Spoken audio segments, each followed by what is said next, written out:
Bom dia, queridos e queridas, bom dia, uma alegria estar com vocês. O Marcelo falou que ele vai estar muito feliz hoje porque o pai dele vai estar aqui. O Luciano já vai embora porque não tem nada a ver com isso. E eu vou ficar porque hoje à noite meu filho amado, em quem eu tenho grande alegria, vai estar aqui. Então só vamos embora amanhã. Eu estou muito grato. Falei para o Luciano, não sei porque ele não ficou no hotel, dormindo até mais tarde, só chegar às 10 horas para vir falar. O Jeto podia ter ficado no hotel também. E esses homens só fazem aumentar nossa preocupação, não é verdade? Eu falo, Deus amado, né? Quando eu vou para essas conferências, que como foi ontem à noite, já dá vontade de voltar para casa no primeiro avião e dizer, deixa eu voltar para o meu canto, porque que mais eu possa acrescentar, além de tudo aquilo que já foi trazido como ontem à noite. Mas eu aprendi, se você não está no lugar para competir e você está no lugar para cooperar, você sempre tem alguma coisinha que você pode ajudar. E mesmo que, talvez, como eu, em alguns momentos você vai levar apenas os 2 peixinhos e os 5 pães, é o que você tem no meio daquela multidão. Mas aquilo que parece tão simples pode ser muito relevante nas mãos de Jesus. Sempre esta é a minha expectativa. Tenho ensinado muito na igreja, 2 Coríntios 9, 7, cada um contribua segundo propôs no seu coração. Então o meu desejo de estar aqui, aceitei esse convite tão honroso, né, do pastor Marcelo, é porque eu acredito que tem alguma coisa que eu posso repartir com vocês, e tem algumas coisas que vocês poderão repartir comigo, e certamente vim para copiar um monte de coisa aqui. Já veio um pastor da minha equipe, 1 mês e pouco, já copiou um monte de coisa, e eu vim para copiar um monte de coisa, e vou levar um monte de sugestões, ideias daqui. Aqui, nessa cidade acontece muita coisa diferente, coisas que eu nunca vi em lugar nenhum no Brasil, acontece aqui. Ontem, quando eu cheguei no aeroporto, foi um irmão me receber. E aí o irmão se apresentou, eu sou Pimenta. Eu falei, é isso que eu mereço, meu neto, né? É assim que ele me recebe na cidade. Mas pela primeira vez eu conheci, para mim Pimenta é um negócio forte, mas a primeira vez eu conheci uma pimenta doce. Nunca tinha visto pimenta doce, né? Mas aqui em Araçatuba até pimenta doce, né? Irmão muito querido que me serviu ontem, está me servindo, agradeço demais, demais. Gente, eu sei que tem muitos pastores e pastoras, a maioria aqui eu creio são pastores e pastoras, e hoje de manhã eu quero repartir uma palavra com vocês. É mais uma reflexão para a gente pensar um pouco no que nós já vivemos, aquilo que o Marcelo falou, já vivemos tantas coisas, o que estamos vivendo e também o que nós vamos viver em Cristo. A perspectiva, a expectativa da igreja do Senhor Jesus, que eu tenho responsabilidade com você de edificar e de conduzir pela graça de Deus na face da terra. Então, já passando tantas experiências, né, algumas o Marcelo já mencionou aqui, alguns de vocês estão em fases diferentes, né, de ministério e de igreja. Por exemplo, o Marcelo aqui, na minha interpretação, na minha visão, não sou estudioso, eu sou apenas um observador. Um dia eu quero me tornar um estudioso de igreja. Por enquanto eu só observo as coisas andando por aí e tiro algumas conclusões. Mas rapidamente me parece que a Igreja Amor e Cuidado aqui de Araçatuba, ela está na fase de conquista. É uma fase muito linda, né? Que eu chamo, é quando você casa, nascem os filhos, aquele momento você vai comprar sua casa, é fase de conquista. Nessa fase de conquista acontece muita coisa linda, a igreja cresce, todo mundo é unido, compra prédio, você estabelece seu nome na cidade. Eu sou amigo do Luciano Subirá, ele está pertinho de mim, lá em Curitiba, e ele está nessa fase. A igreja dele é uma igreja extremamente relevante em Curitiba. Ele vai inaugurar o prédio agora em julho, se Deus quiser, e deve ser o prédio, talvez, das igrejas evangélicas de Curitiba. Eu acho que vai ser o mais top de todos. Se não, ele vai dividir o primeiro lugar com outro pastor que tem um prédio muito bom lá. Mas é um prédio muito, muito top, mas não é o prédio que me apaixona. Me apaixona é o tempo que eles estão vivendo, né? Esse tempo da conquista, é muito lindo, vivi muito bem esse tempo. na igreja, na minha casa. Tenho 3 filhas. Sou casado com uma mulher há 35 anos, diga graças a Deus, porque tem que falar hoje, é casado com quem, do jeito que está a coisa, né? Então, minha família viveu esse período da conquista, é muito lindo o que eu vivi, e vocês estão vivendo, aproveitem esse tempo, é um tempo maravilhoso para estabelecer, sobre que vocês compraram um grande terreno, é no tempo da conquista que a gente estabelece todas estas coisas, né? E o meu tempo de conquista foi mais ou menos 15 anos. Depois, né, do tempo da conquista veio o tempo da expansão. O tempo da expansão é a fase da família, de filhos, adolescentes e jovens. Muito lindo esse tempo, é um tempo diferente, né? E na expansão nós espalhamos a Shalom pelo Brasil, Estados Unidos, África e alguns outros lugares. Então, um tempo muito maravilhoso, né, que eu vivi muito bem nesse tempo também, fazendo coisas muito além do que eu imaginava ou pensava. Um tempo de muita novidade também acontecendo. Mas esse é um tempo na igreja que acontece, entra um fator novo na igreja, que como na casa, a paz às vezes é quebrada e entra a competição nesse tempo, né? É um tempo que você tem que ter muito cuidado. Encerrei essa fase ano passado, então isso dá 30 anos, e eu entrei agora numa fase extremamente nova. Talvez alguns de vocês estão vivendo isso, uma fase muito linda, também na minha família, as 3 filhas casaram, já tenho 3 netos, e que eu chamo a fase da reprodução. Fantástica essa fase, né? Comecei a viver essa fase. Então, eu chamo que o tempo da reprodução é a partir de mim, mas não é igual a mim. É um outro jeito de ser igreja. Eu tenho, por exemplo, um pastor da minha equipe, ele é o pastor de adolescentes. Ele tem 700 adolescentes, né, na reunião dele, que ele cuida desses adolescentes. E eu fui na reunião dele no sábado passado. E quando eu cheguei, que eu vi toda aquela turma, do jeito, né, deles, eu falei, meu Deus, né, isso é a Shalom da reprodução, é a partir de mim, mas não é igual a mim. Se você for lá, você vai ver que é bem diferente. Então, pensando sobre tudo isso, eu queria fazer uma reflexão, né, de igreja, porque para mim igreja, ministério, é como uma longa viagem. Alguns irmãos, né, vieram lá de Sapezal, dá quase 2.000 quilômetros de viagem, é uma turma, eu falo, meu Deus, essa turma é demais, eu admiro demais vocês. Numa viagem dessas, né, acontece muita coisa, tem parte da estrada que você anda, a velocidade, a estrada está liberada, daí a pouco tem umas carretas na frente, então...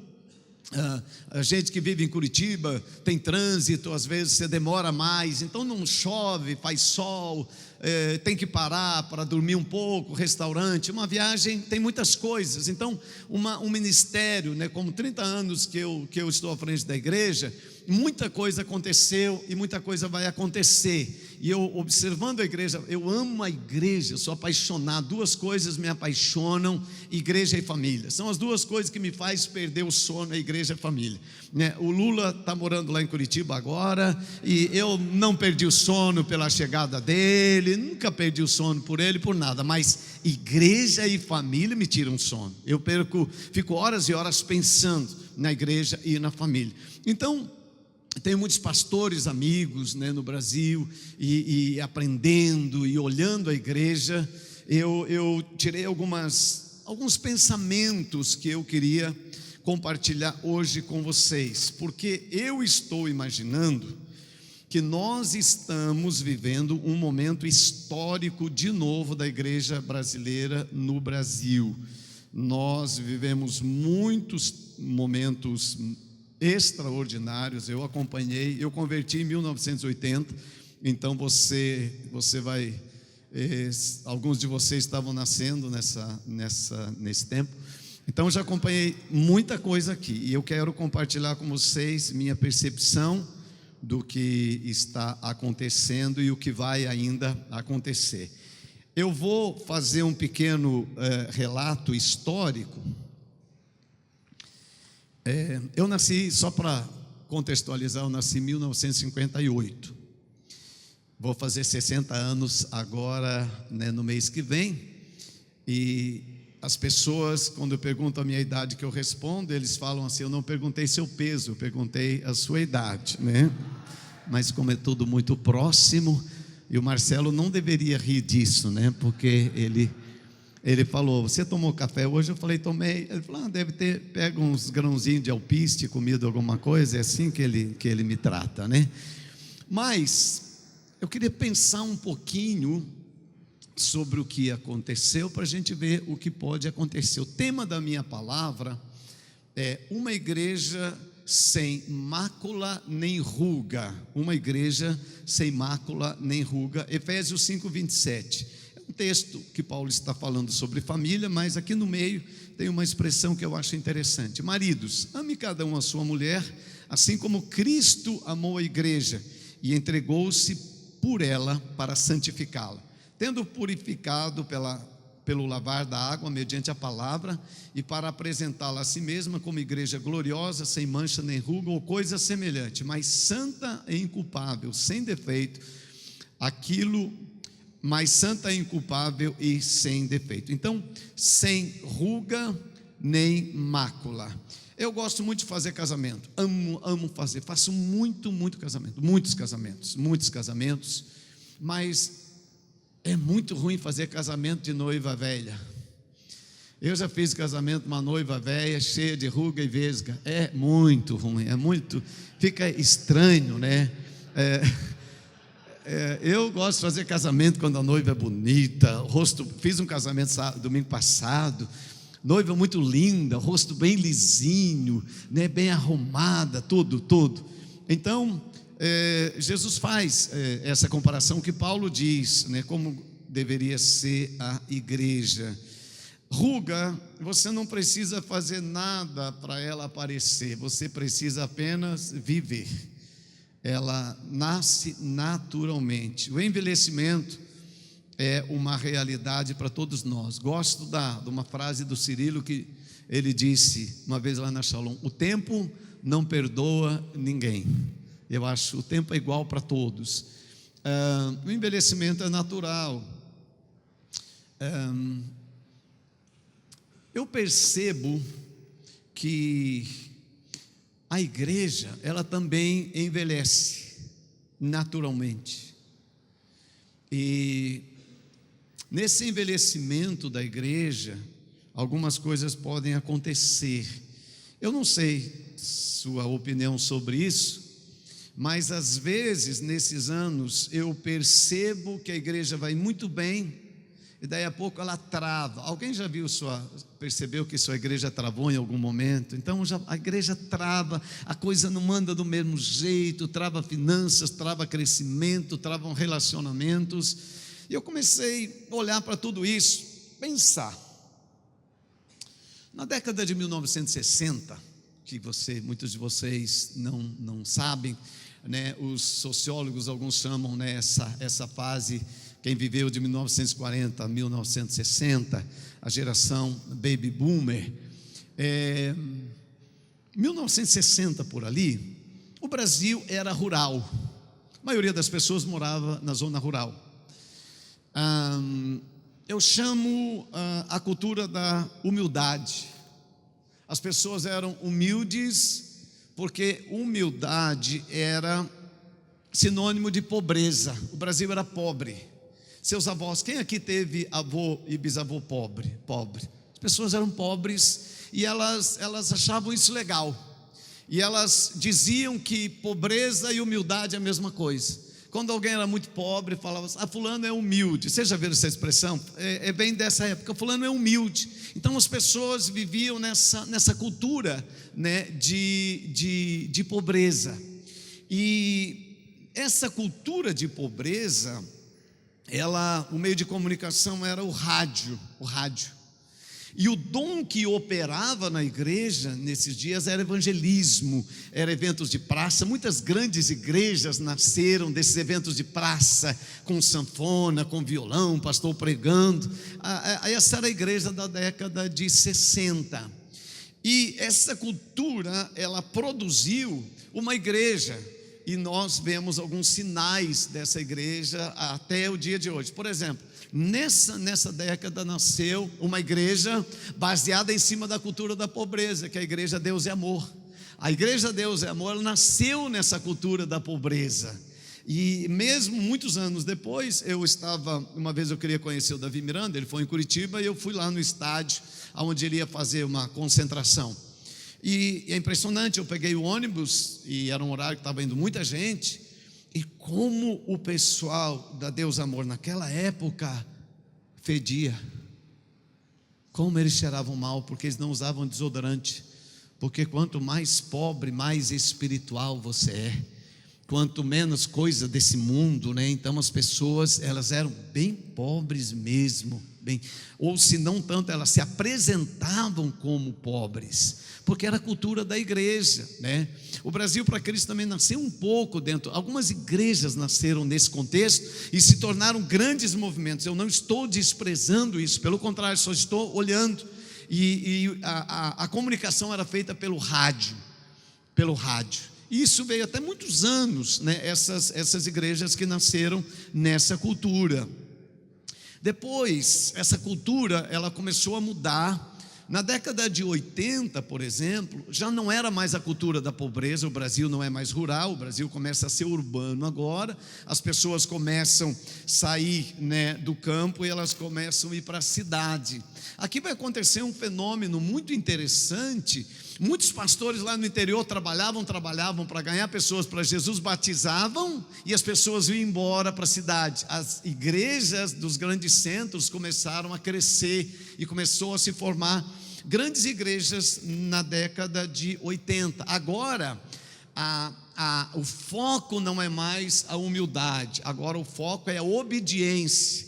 O Brasil agora está no regime militar. E agora as pessoas, os pais que estão criando seus filhos, eu sou dessa geração, então meu pai me dizia assim: meu filho, se você obedecer à professora, se você seguir as regras, se você tiver o princípio da obediência, você vai muito bem na vida. Nessa cultura, as pessoas entravam numa empresa como office boy, e eles saíam como gerentes, como diretores, através do caminho da obediência.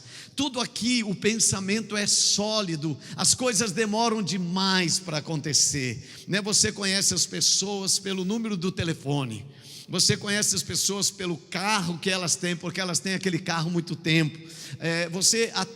Algumas pessoas, elas eram conhecidas pela roupa, porque elas vestiam aquela roupa por muito tempo. O sapato demora para ficar velho, os móveis de casa, eles demoram. Tudo aqui é sólido, a igreja é sólida. Então essa é a cultura da obediência. Agora o Brasil não é mais pobre, agora não é mais o rádio, agora já não é mais o evangelista, agora a comunicação já é feita pela TV, e aqui nasce um outro grande movimento da igreja. Esse eu acompanhei, porque eu converti exatamente nesse momento, que está nascendo um grande movimento revolucionário no Brasil, revolucionário.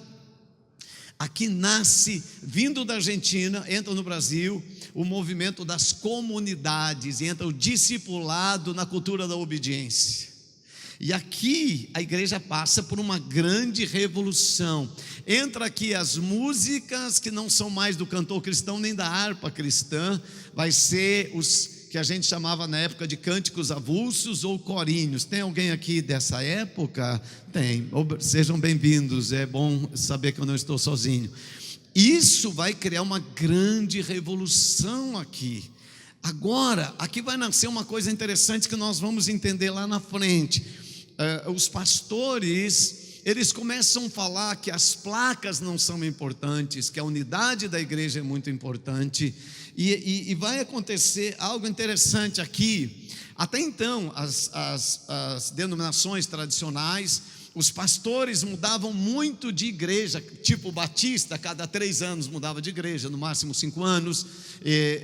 Agora, pastor começa a não mudar de igreja. Tem um fenômeno aqui. Por exemplo, eu estou 30 anos na mesma igreja, eu faço parte desse fenômeno. Porém, vai nascer um negócio interessante aqui. aqui começa, isso, nós vamos sentir bem isso muitos anos depois, mas aqui começa. Os pastores não mudam de igreja, mas as ovelhas começam a mudar de igreja. Isso aqui é um fenômeno, não sei se acontece na sua cidade, mas acontece muito em Curitiba. Então as ovelhas começam a mudar de igreja. Como nós, pastores desse movimento, tiramos as placas e dizemos agora é tudo a mesma coisa. Hoje eu estava pregando no evento de uma Assembleia de Deus ano passado. Gente, Assembleia de Deus, quando eu cheguei lá, eu não vi nenhum sinal de Assembleia de Deus. Parece que eu estava numa igreja batista, porque as igrejas ficaram quase todas iguais. As músicas as mesmas, o ambiente é o mesmo, tudo muito parecido.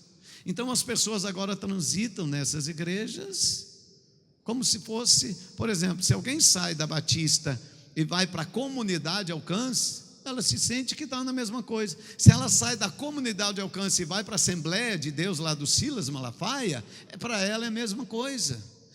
As igrejas agora ficaram iguais. Então, nessa época aqui, tem algo que mudou demais, né, nas igrejas. O dom aqui que vai operar na igreja, das células do discipulado, é o pastoreio. Eu faço parte desse movimento aqui da obediência.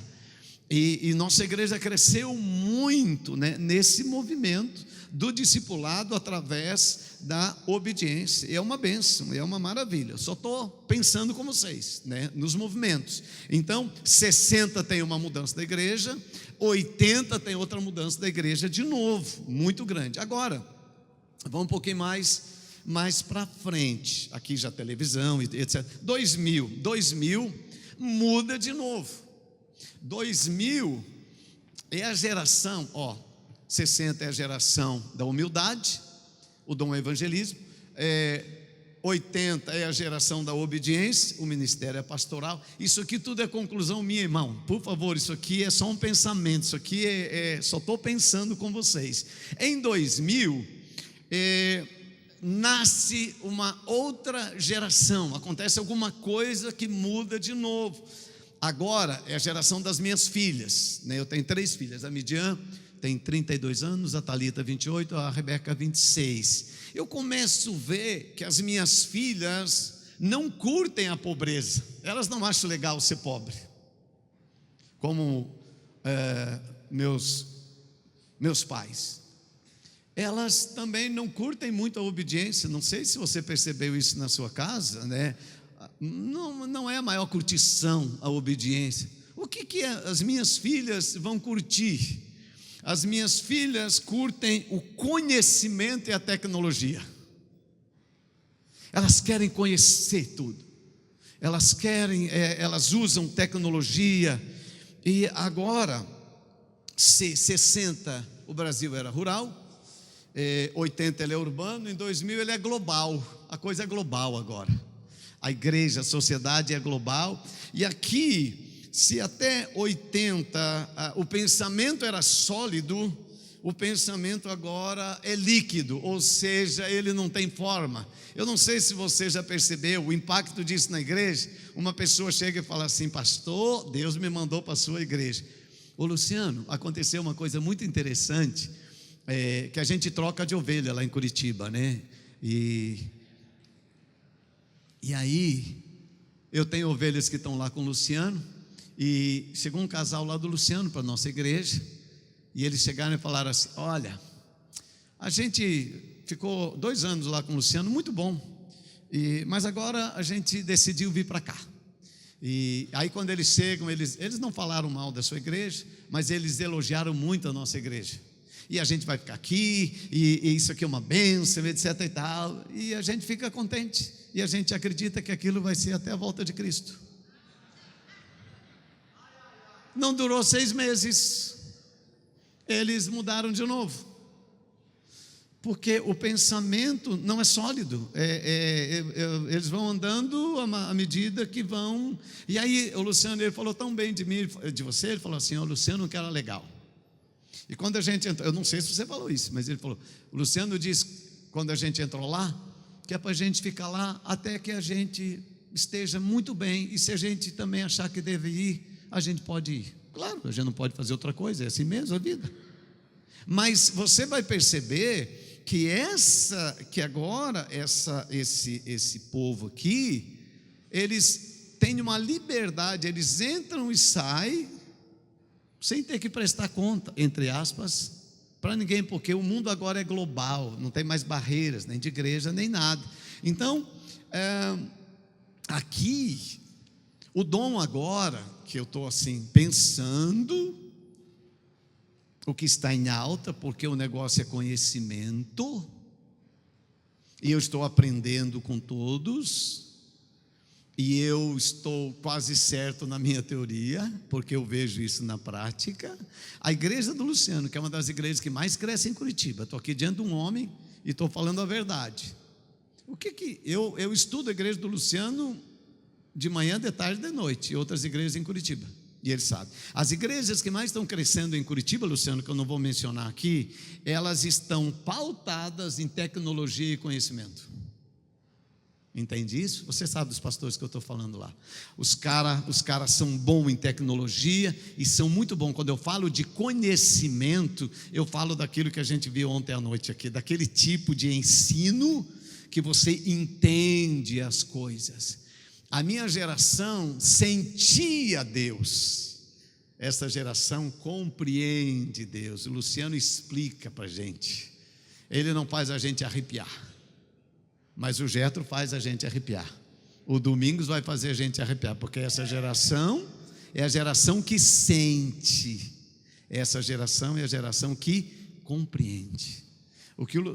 Não ficou muito fácil o que o Luciano explicou para a gente ontem à noite? Não ficou fácil demais aquilo lá? Nós compreendemos uma realidade espiritual. Eu até quero perguntar para ele depois que Bíblia que ele usa, porque na minha não está escrito tudo aquilo que ele falou ontem à noite. Está escrito bem pouquinha coisa. Na dele está escrito um monte de coisa, porque você entendeu? Eu sou assim, cada dia que eu vejo esses pastores, e gente, é impressionante. Então, isso para mim é só um panorama das coisas que estão acontecendo. Agora, veja só, como é que nós vamos, se eu não sou evangelista, se eu não sou mestre, como é que eu vou me posicionar nessa igreja agora? Quem é meu público? Como é que eu vou? Esses são alguns desafios que nós temos. Eu vou rapidamente, isso aqui é um pouquinho de sociologia, eu vou falar para você, né, das características das gerações, né, que nós temos na igreja, e que público que a gente está atendendo, porque para mim o público é muito interessante saber para quem eu estou falando, quem está me ouvindo, porque não basta eu falar, é necessário que as pessoas entendam e compreendam aquilo que eu falo e recebam aquilo que eu falo, eu tenho um amigo muito precioso que é o Mário Rui, da Hillsong de Lisboa. Ele vai estar conosco agora em maio, e ele diz uma coisa interessante. Ele falou assim: a Europa não está fechada para o Evangelho, a Europa está fechada para a forma como as pessoas pregam o Evangelho. Ele tem uma grande igreja lá na Europa, e a maioria das igrejas na Europa, se elas não compreenderam para quem elas estão falando, os pastores vão ficar falando sozinho. Então, por exemplo, a geração Baby Boomer, essa geração que nasceu logo depois da Segunda Guerra Mundial, hoje estão aproximadamente com 60 anos, são pessoas que gostam de um emprego estável. No trabalho, seus valores estão fortemente embasados no tempo de serviço e preferem ser reconhecidos pela sua experiência, a sua capacidade de inovação. Nos dias de hoje, os pertencentes à geração Baby Boomer, em sua maioria, ocupam os cargos de diretoria e gerência nas empresas. Por exercerem funções de chefia, e muitas vezes em nível estratégico, chocam-se diretamente contra as gerações mais jovens, no que diz respeito a seus ideais. o que ocasiona um contraste de comportamento e valores considerável, que já é apreciado com grande cuidado nos setores de recursos humanos e estratégicos das organizações, que por sua vez tentam administrar positivamente os conflitos e reverter as diferenças em potenciais de atuação. Isso aqui acontece na igreja também. Eu que tenho todo esse tempo de ministério, eu tenho uma forma de pensar, e o meu pastor, de adolescentes, ele é completamente diferente de mim. E os adolescentes da nossa igreja hoje é um bicho estranho. Eu olho para ele e falo: meu Deus, são crentes? Ok? Então, eu imagino que a gente vai compreender isso. Eu sou da geração X, nascido na década de 60 e 70. Enquanto a geração Baby Boomer se apresenta como contemporânea ao nascimento da tecnologia, a geração X surge já fazendo uso de algumas tecnologias. Essa geração no Brasil vivenciou as diretas já, pegou o fim da ditadura.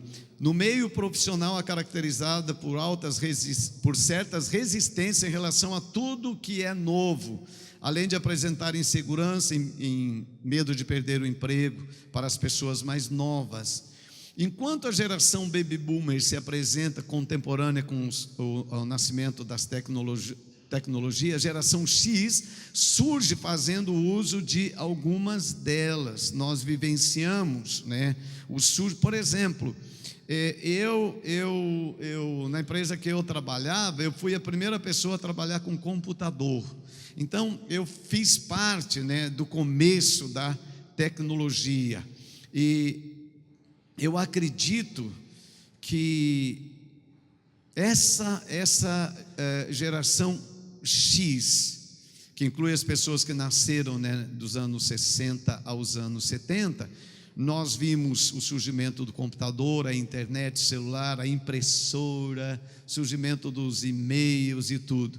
Grande parte dessa geração chegou à idade adulta com sonhos e descobriu, isso aqui tem muito a ver com a igreja, que muitos deles não passariam de sonhos, pois o caminho é longo e o preço é bem alto. Enquanto isso, viram seus filhos crescerem num mundo totalmente diferente. Quantos sonhos que nós tivemos, que ficaram apenas como sonhos. Características da geração X: busca de individualidade sem perder a convivência do grupo, maturidade e escolha de produtos de qualidade e inteligência, ruptura com as gerações anteriores e seus paradigmas, busca maior por seus direitos, preparação e preocupação maior com as gerações futuras e procura de liberdade, ok? Agora, a geração Y, nascidos na década de 80 e 90, eles têm pouco tempo de vida, mas já presenciaram os maiores avanços da tecnologia em diversas quebras de paradigma do mercado de trabalho. Por conseguinte, num ambiente tão inovador, a geração Y se individualiza ao apresentar características como capacidade em fazer várias coisas ao mesmo tempo, como ouvir música, navegar na internet, ler e-mails, entre várias outras. Em tese, não atrapalham os seus afazeres profissionais. Essa geração também apresenta um desejo constante por novas experiências, o que no trabalho resulta em querer uma ascensão rápida, que a promova de cargos em períodos relativamente curtos de maneira contínua. Se você tem geração Y na igreja, você vai ver essas pessoas tendo um comportamento que às vezes nós achamos desrespeitoso. Você está pregando e eles estão usando o celular. Alguém já viu isso na sua igreja? Só que eles conseguem fazer 2 ou 3 coisas ao mesmo tempo. Os perfis da geração X e Y são bastante diferentes quando colocado em comparação aos seus comportamentos. Enquanto o X prefere a tranquilidade, sólido, o Y quer movimento. O Y deseja inovar a qualquer custo, já o X prefere a estabilidade e o equilíbrio. Tais contrastes apresentam uma dificuldade para as organizações quando tem nos seus quadros geração X e geração Y. Nos dias de hoje, em meio a tanta diferença de valores, nós precisamos aprender a lidar com esses 2 grupos na igreja, com certeza. Quais características da geração Y? estão sempre conectados, procuram informação fácil e imediata, digitam ao invés de escrever, preferem e-mails à carta, vivem em redes de relacionamentos virtuais, compartilham tudo o que é seu, dados, fotos, hábitos, etc. Estão sempre em busca de novas tecnologias, têm um grande fluxo de informação diariamente. Quando você vai pregar e na sua igreja tem a geração Y, você dá o tema do sermão, eles já correm no Google e vê se você está copiando. Eles sabem tudo, eles têm toda a informação. Você dá uma referência bíblica, eles já vão lá ver se você está. Eles conferem o tempo todo. Depois a geração Z, nascido até 2010, estão ligados intimamente à expansão exponencial da internet e dos aparelhos tecnológicos. As pessoas da geração Z são conhecidas como nativos digitais, estando desde pequeno já familiarizado com a internet e todas as suas possibilidades, com o compartilhamento de arquivos constantes, com smartphones, tablets, principalmente estando sempre conectados, ligados ao que acontece em tempo real.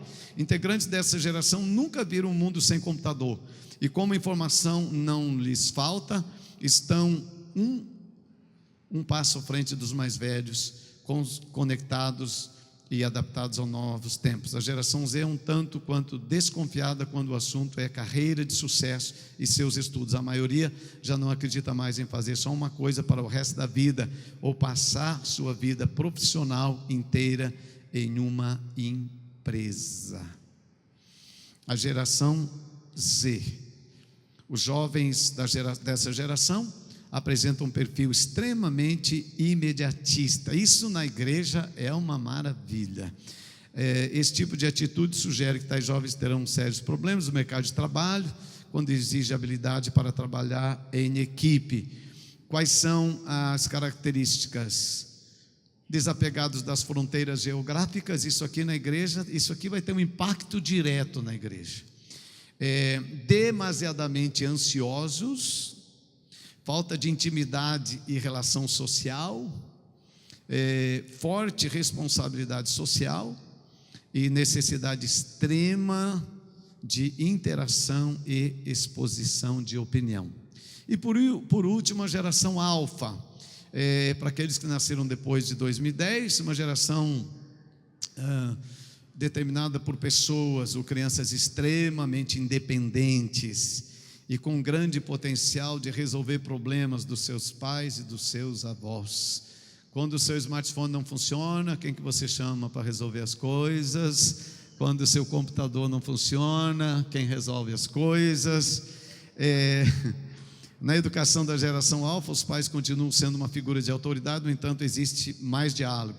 A geração X e Y cresceram numa estrutura familiar e escolar muito hierárquica, e nesse momento o autoritarismo dessas relações cede lugar para posições cada vez mais efetivas de troca. Gente, essa geração alfa, você não tem ideia o que está acontecendo. Nós temos escolas, trabalhamos com escolas no Brasil e África, trabalho com educação que eu gosto muito. E até a década de mais ou menos 2000, nossa escola já tem alguns anos, mas entre 2000 e 2010 a gente percebeu uma mudança, e principalmente agora, com a geração alfa, os pais chegam para visitar a nossa escola, uma visita normal para conhecer a escola.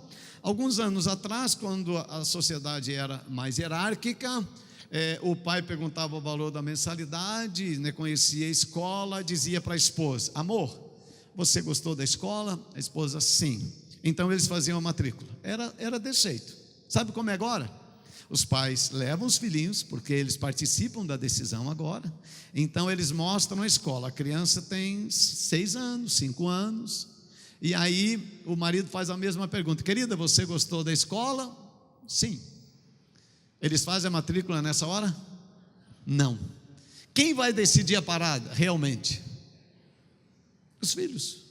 Filhinho, você gostou da escola? Papai, amei a escola. Ele vai lá e faz a matrícula. Papai, eu não quero ficar aqui. O pai faz a matrícula? Raramente. O que isso tem a ver com a igreja? Isso tem muito a ver com a igreja.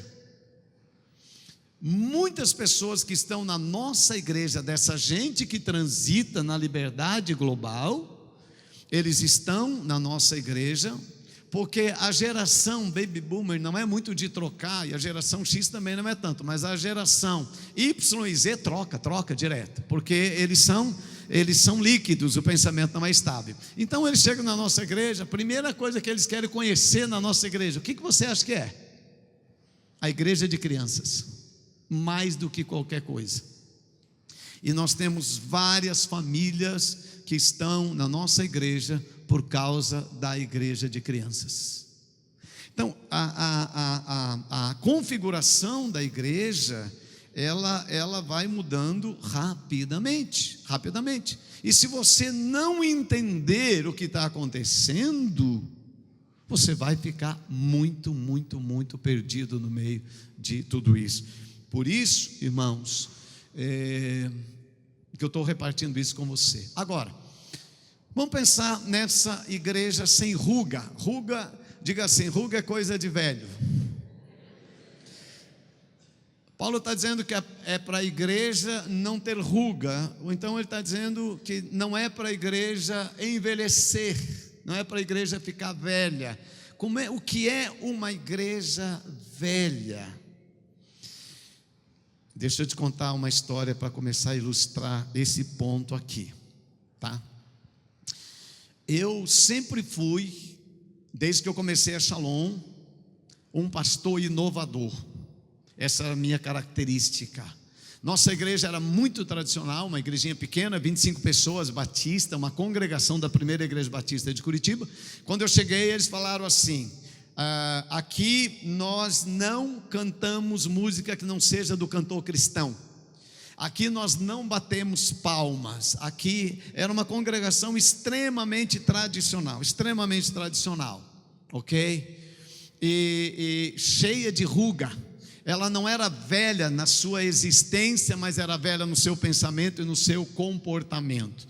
Então eu comecei, pela graça de Deus, inovar. Eu lembro o primeiro dia que a gente bateu palmas na igreja, lembro até hoje, uma coisa assim, que experiência interessante que foi bater palmas. Eu lembro o primeiro dia que eu ensinei a igreja a falar aleluia. Eu lembro de todos esses passos. Eu lembro o primeiro dia que nós oramos todos juntos. Então eu tinha 28 anos, eu era um pastor inovador, né? As coisas estavam mudando rapidamente na igreja. Agora,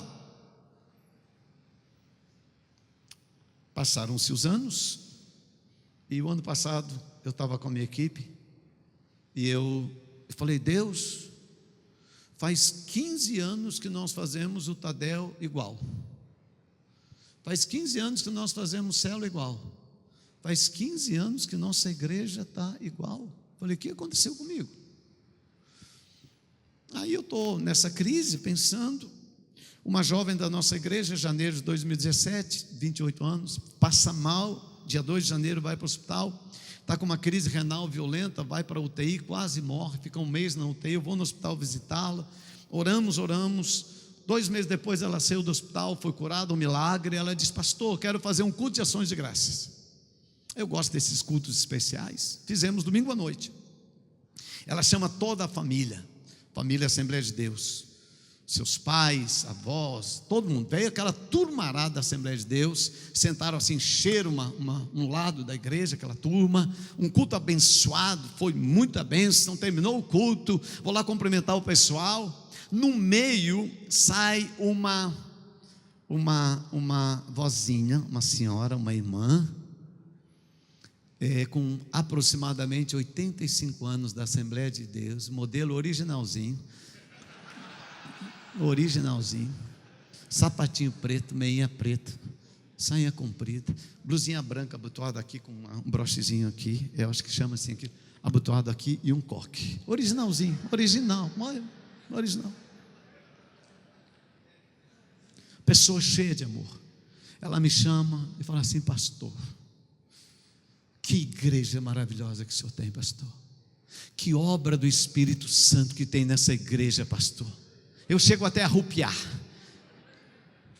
Ela disse: pastor, mas Espírito Santo ainda não completou a obra, mas falta bem pouquinho. E eu que estou querendo ver a obra completada logo, falei, irmã, é mesmo? Ela falou, eu tive uma percepção muito clara, Deus mostrou. Falta pouquinho para ser completada essa obra na sua igreja, pastor. Eu falei, irmã, você pode me falar? Ela falou, claro, pastor, claro que eu vou te falar. Aí ela vem assim, gente, parece que eu estou vendo, aquilo eu acho que era um anjo, não sei, mas se anjo vai ser daquele jeito, mas ela tira um pouquinho assim do lado, ela falou, pastor, vem aqui, olha a sua igreja. Sabe quando termina aquele culto, todo mundo falando aquela graça? Ela falou, pastor, que coisa linda, mas falta bem pouquinho mais, o Espírito Santo já vai completar essa obra, já vai. Eu falei, irmã, que obra é essa? Ele disse, dá uma olhadinha, pastor, ainda tem algumas irmãs que usam calça comprida, mas logo o Espírito Santo vai completar a obra, e aí, pastor, sua igreja vai... Você ri, eu também. Mas essa mulher teve um impacto na minha vida, tremendo. Você acha que essa mulher é de Deus? É de Deus. Você acha que ela é sincera? Sincera. Você acha que ela quer meu bem? Ela quer meu bem. Quer o bem da igreja? Quer o bem da igreja. Ela apenas está falando uma verdade que faz sentido para a geração de 1960, mas não comunica nada para a minha geração. Foi assim que ela serviu a Deus, assim que ela honrou a Deus, e assim que ela será galardoada no céu por aquilo que ela está fazendo para Jesus. Deus não vai desprezar. Eu penso, Deus não vai desprezar o coque dela, Deus não vai desprezar ela. Ela serve a Deus sinceramente. Quando eu saí, eu fui para casa, eu falei, meu Deus, aquela irmã tem um coque. E eu pus a mão aqui, e eu vi que tinha nascido um em mim também. 30 anos depois que eu comecei a Shalom, nasceu um coque. E muitos de vocês que riram da véia, eu sugiro que você ponha a mão na sua cabeça e você vai perceber que nasceu uma coisa aí atrás de você. Gente, isso vai fazer um ano que eu estou lutando com o coque. Difícil, filho, difícil, honestamente, muito difícil. E o Luciano, que é meu amigo, ele vai entender essa minha palavra, e ele sabe quanto o coque cresceu na Shalom em Curitiba, e quanto isso atrapalhou o que Deus tinha para nós e o que Deus tem para nós. A igreja do coque, que eu vou falar assim só para você entender, o pastor do coque, a pastora, o líder, é aquela pessoa que olha para trás ao invés de olhar para frente. Uma das coisas difíceis da gente lidar é com o passado.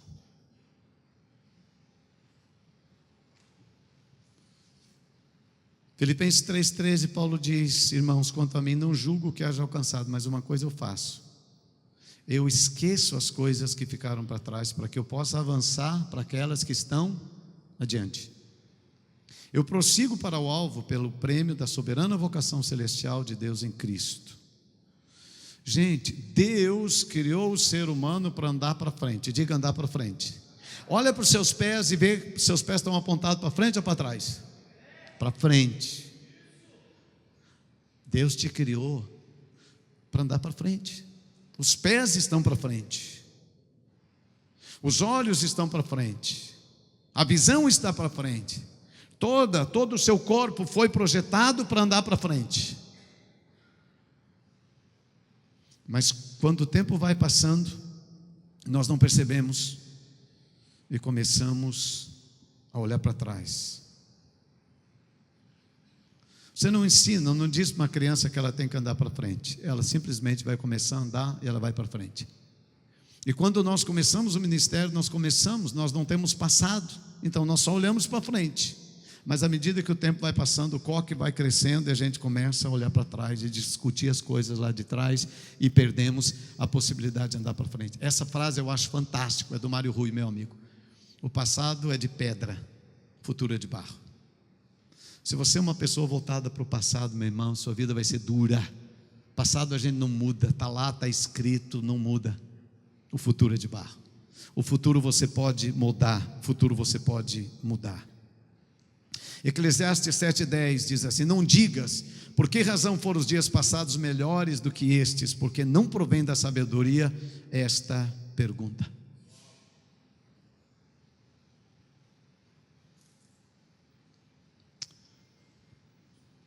Eu tenho um amigo, tenho muitos amigos, eu aprendo com eles. Eu tenho um amigo precioso.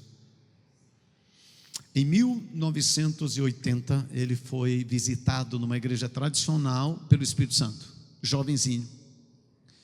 E essa experiência foi tão grande, esse homem foi tão cheio do Espírito Santo, que ele foi colocado para fora da igreja com alguns amigos na época. Ele começou uma igreja, ele e seus amigos, numa garagem. Deus o abençoou. E essa igreja cresceu, chegou a 2.000 pessoas.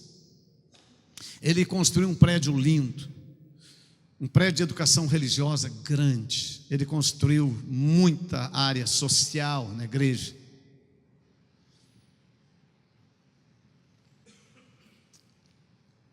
Mas ele ficou apenas na fase da conquista, não expandiu, não reproduziu. 40 anos depois, o ministério está quase acabando. O prédio diz muito em relação a você.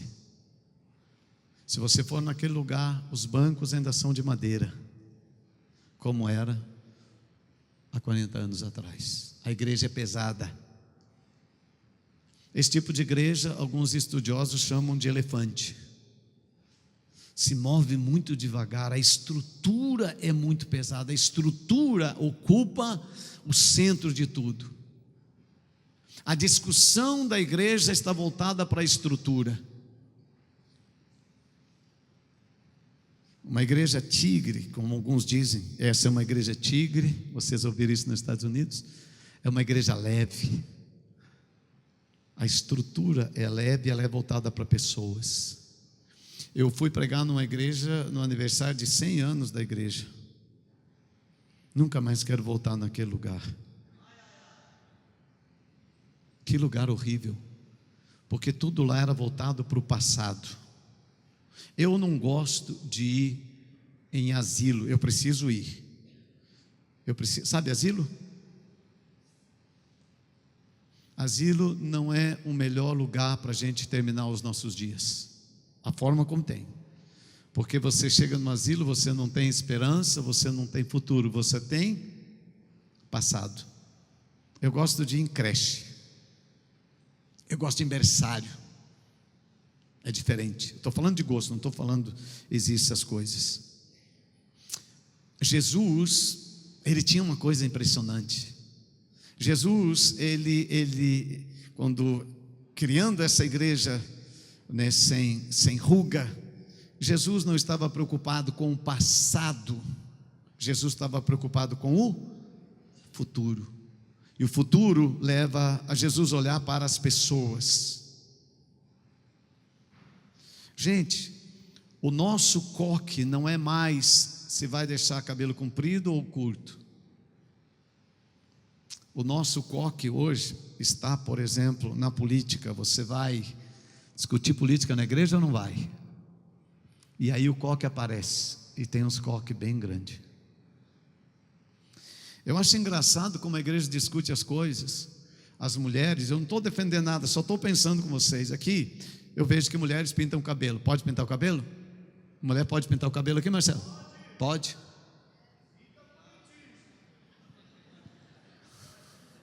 Agora, pode pintar o cabelo de qualquer cor? Pode, Marcelo? Se uma anciã da sua igreja com 85 anos quiser pintar o cabelo de pink, pode? A igreja lida bem com isso? O coquinho de alguns já deu uma mexidinha assim.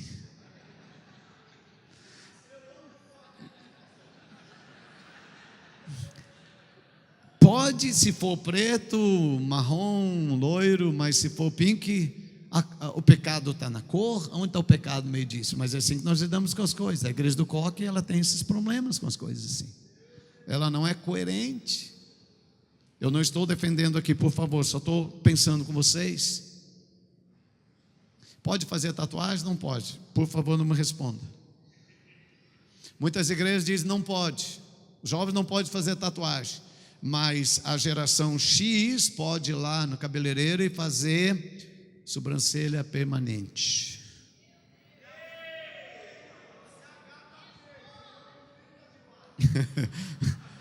Vocês entendem essas coisas? Algumas coisas que a igreja vai, mas ela não pensa, ela simplesmente vai se posicionando. Ela vai falando, mas ela não pensa nas coisas.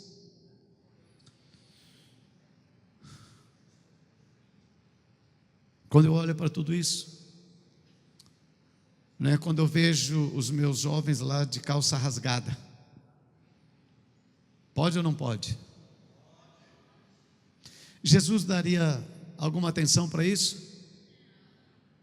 Você está certo?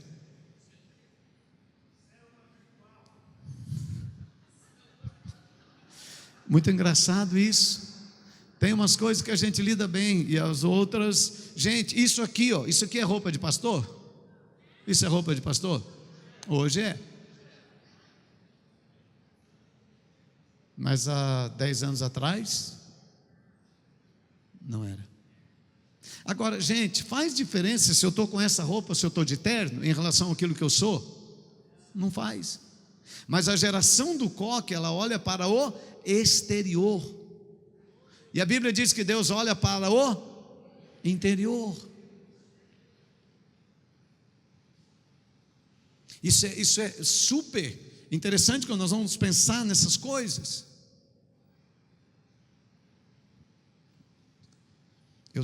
O Eibe é uma inspiração para mim. Eu estava em São Paulo com ele nesses dias. Fiquei 3 dias lá, eu e minha esposa na casa dele, com a Andréia. E a gente foi numa célula. O Eibe tem quase minha idade. Mas o Eibe não tem coque. Ele está fundando uma igreja de São Paulo. E eu estava numa célula. E eu queria conversar com as pessoas estavam muito felizes lá naquela célula. E aí eu vi um senhor de uns 60 anos, 60 e por aí, eu acho, feliz na célula. Mas ele tinha um problema. Ele tinha 2 brincos. E o meu coque já deu sinal. Deu sinal. Eu fui lá falar, eu quero falar, como é que pode? Que negócio. Aí sentei com ele. Falei, irmão, tudo bem? Me conta sua história. Eu converti 30 anos atrás, servi numa Assembleia de Deus, 30 anos. E o meu pastor vendeu a igreja. Eu falei, vendeu a igreja? Vendeu a igreja. E aí eu não quis ir para onde ele vendeu e eu fiquei sem igreja. E aí eu conheci o Eibe, e aí eu estou aqui 2 meses. Mas eu queria saber mesmo, não era isso. Eu queria saber mesmo, era outra coisa. Enquanto ele falava, eu nem prestava atenção. Eu falei, como é que eu vou saber por que esse homem pôs esse negócio? Porque lá na Assembleia certamente não tinha. E o coque mexia para lá e mexia para cá. Eu falei, mas isso, que sentido um negócio desse faz? Eu falei, irmão, e desajeitado para entrar no assunto. Eu falei, irmão, você, lá na Assembleia, você já podia usar decoração?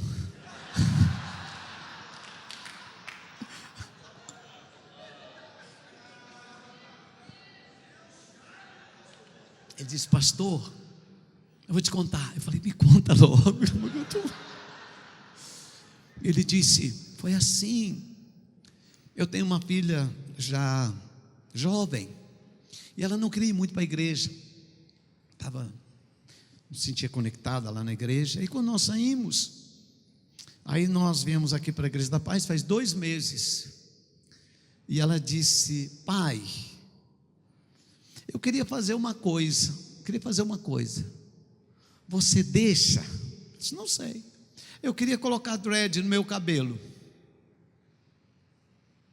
Aí a menina perguntou: pai, nunca teve uma coisa que você quis fazer e não te deixaram fazer? Pois não é que o velho, acho que fica meio possesso, diz: eu sempre tive vontade de usar um brinco.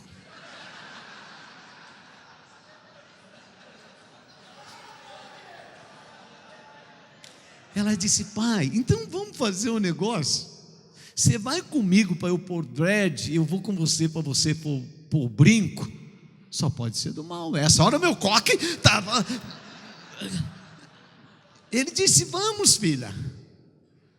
E ele falou: pastor, depois de tantos anos, pensa no momento precioso meu com a minha filha, e como ela está comigo na igreja. E eu falei sério com ele: e você acha que você vai para o céu? Não, brincadeira, claro que eu não falei. Claro que eu não falei. O que aconteceu aí, Luciano? Uai, o coque do Luciano mexeu. A gente sabe que ele não vai mesmo, né? Gente, agora, sinceramente, irmã querida, você acha que Jesus olharia para o brinco dele? Sinceramente?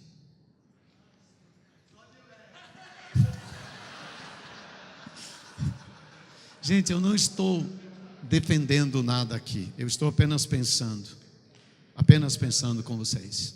Só pensando, não estou defendendo nada aqui. Apenas pensando. Quando eu olho para Jesus, eu acho Jesus fantástico na sua liderança. Jesus era fantástico. Por exemplo, eu prometi para você, né, Marcelo? Eu prometi, agora eu tenho que cumprir, né? Eu prometi para você, do intervalo, então tenho que. Porque eu queria falar, agora eu estou falando da igreja sem ruga, mas eu quero falar da igreja sem mácula. Porque a igreja, no meu ponto de vista, é o que eu penso hoje, a igreja tem que ser moderna. Vocês são super modernos. Que igreja moderna é essa? Eu vim aqui para aprender. Vocês são modernos, mas não pode ser mundana. É sem ruga e sem mácula. Não é apenas sem ruga, é sem ruga e sem mácula. Agora vai.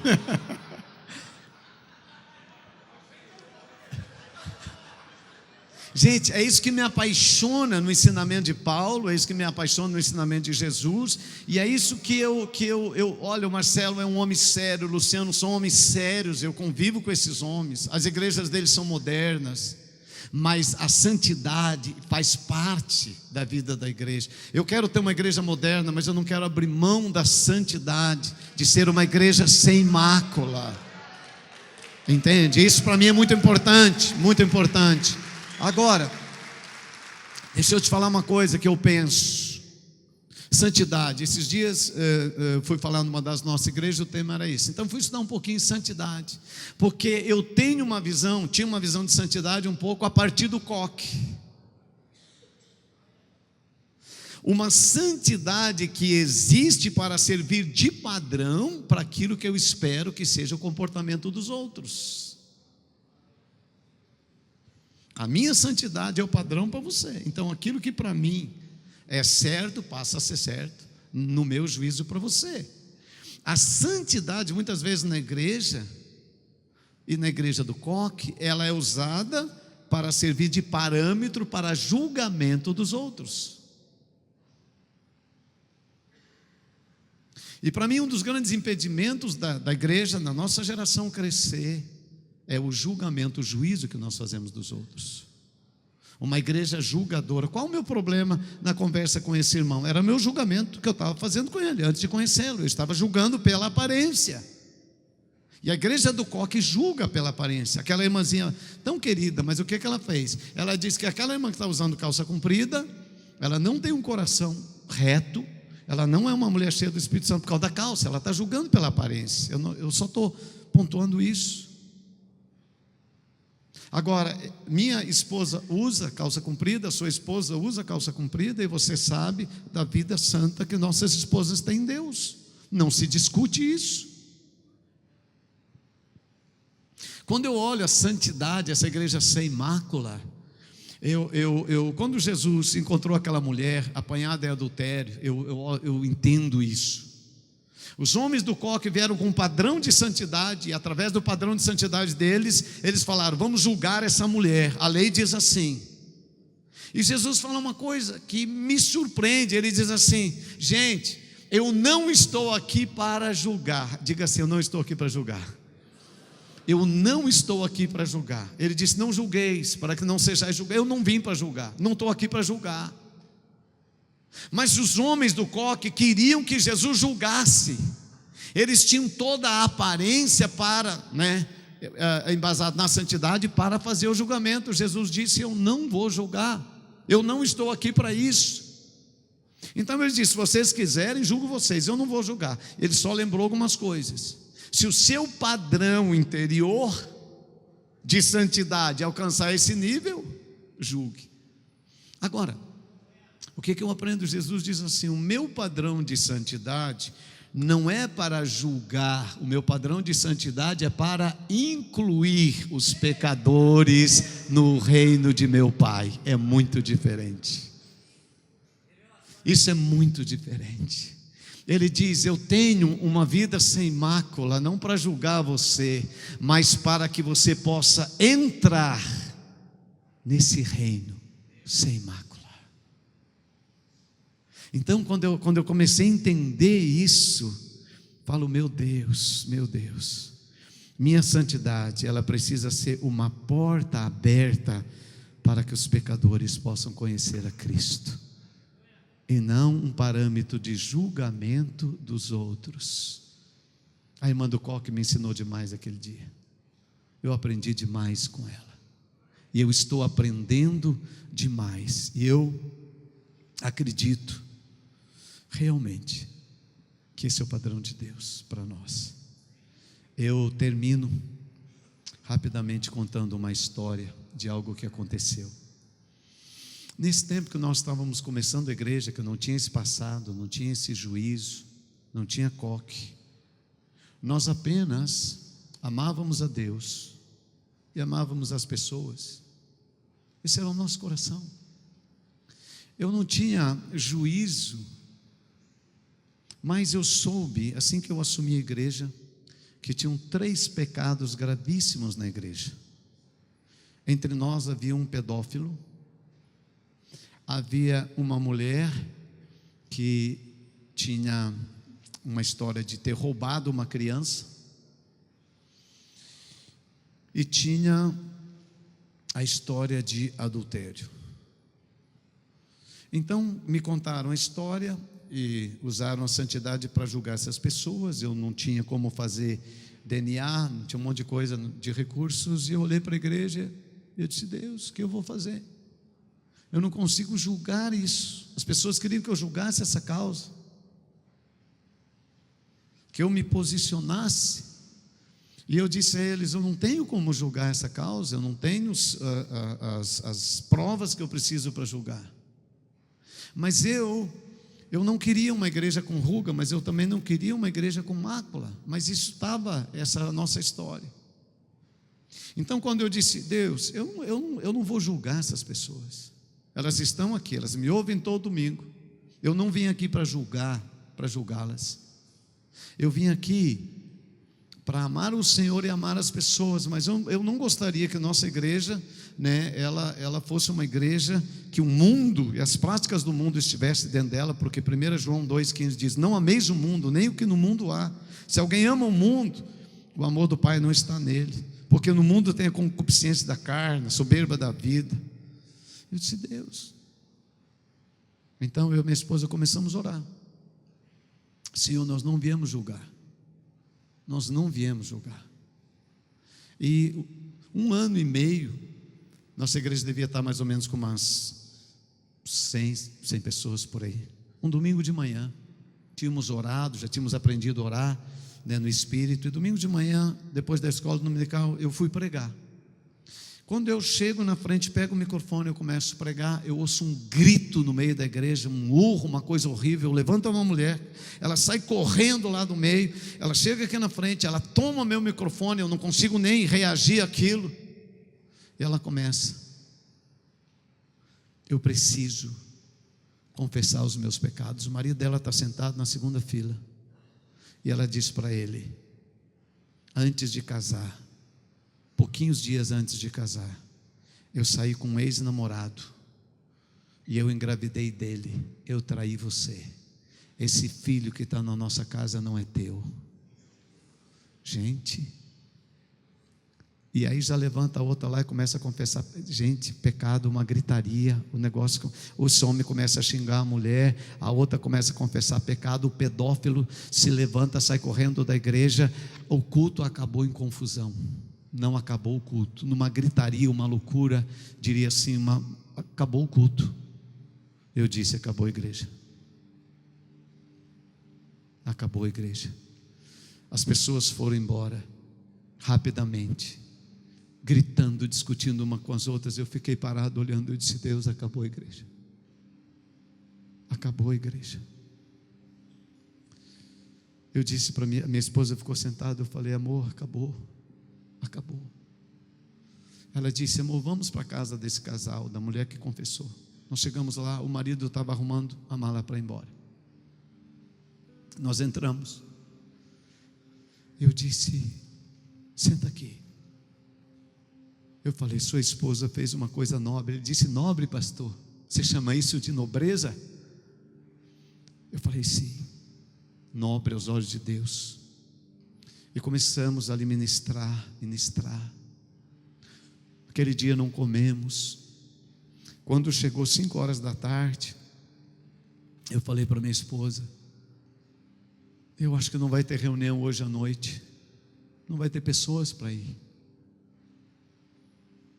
Aquela mulher disse: pastor, eu vou.